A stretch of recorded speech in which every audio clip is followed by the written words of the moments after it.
సింపుల్గా తక్కువ టైం తీసుకునే టమాటో కర్రీ ఇలా టేస్టీగా చేసుకోండి. చాలా చాలా బాగుంటుంది.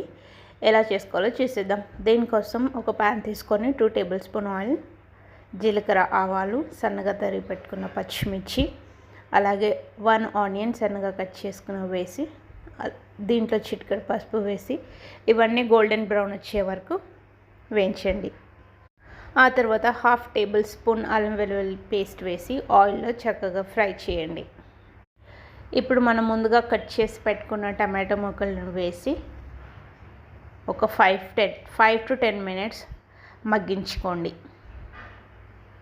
ఇలా మగ్గాక చూడండి, హాఫ్ అంతా కుక్ అయిపోయింది. ఇలా మగ్గాక ఇప్పుడు టేస్ట్ తగ్గినట్టుగా సాల్ట్, 1 టేబుల్ స్పూన్ కారం, అలాగే కొంచెం కట్ చేసుకున్న పుదీనా వేసుకోండి. ఫ్లేవర్ చాలా బాగుంటుంది.